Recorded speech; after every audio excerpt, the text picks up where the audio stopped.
조선 중기를 대표하는 의승장이자 고승인 뇌목 처형대사는 행주대첩의 선봉장으로 혁혁한 공을 세웠지만 뚜렷한 연구 성과를 찾아보기 힘듭니다. 오늘부터 두 차례에 걸쳐 처형대사의 업적과 불교사적 위상을 살펴보겠습니다. 이동근 기자입니다. 청허 휴정과 사명 유정, 기허 영규 등과 함께 조선시대를 대표하는 의승장으로 꼽히는 뇌목 처형대사. 임진왜란 3대 대첩 중 하나인 행주대첩에서 권율 장군과 역사적인 승전을 이뤄낸 선승이지만 기존 학계의 연구는 미비한 것이 사실입니다. 고승의 행장을 소개, 정리한 자료를 거의 찾아보기 힘들고 처형대사가 남긴 역사적 사료 역시 전무하기 때문입니다.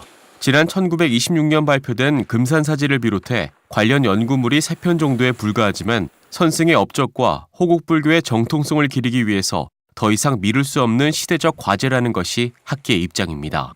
그 정도의 의승장으로 활동을 했던 분들이라면 적어도 이제 행장 자료는 어디에 정리돼서 남아 있었을 가능성이 큰데 아쉽게도 아직까지 우리는 그 뇌목 처형 스님의 일대기를 확인할 수 있는 행장 자료를 전혀 찾지를 못하고 있는 그런 상태입니다. 뇌목 처형대사는 출가도량인 금산사를 중심으로 지역을 통솔한 의승장이자 행주대첩 승군의 꼭지점 역할을 했습니다. 금산사지에 따르면 처형대사는 금산사 법상종 문화로 출가해 스승인 서산대사에게 전란 극복 요청을 받아 임진왜란 당시 처녀 승병을 모집해 왕실로부터 총섭으로 임명됐다고 언급돼 있습니다. 특히 금산사 주지를 역임할 때 처형기념관을 개관하는 등 선승의 정신을 계승 발전시키기 위해 노력하고 있는 조계종 총무원장 원행스님은 고승의 업적이 국가와 민족의 아픔을 공유하며 파사현정과 동체대비 사상을 지녔기에 가능했다고 말했습니다. 일반 대중들은 사명대사에 비해서 잘 모르고 있는 것 같습니다. 그러나 권율 장군을 도와서 행주대첩, 이치전쟁 이런 여러 전쟁을 통해서 함께 나라를 구하는 데 최선봉에 서셨던 분입니다. 행주대첩 당시 처형대사는 의승군과 함께 경사가 가장 완만했던 지역인 산성의 서북면을 담당했던 것으로 전해집니다.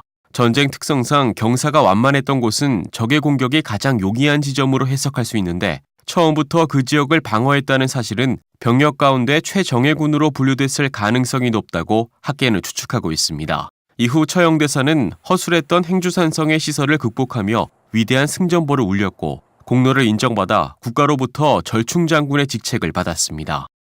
상당히 정예화된 군사였던 것으로 확인이 되고요. 그렇기 때문에 이제 가장 방비가 좀 허술했던 그런 지역의 방어를 담당했던 의승고리 역할이 기록이 되고 있기도 합니다.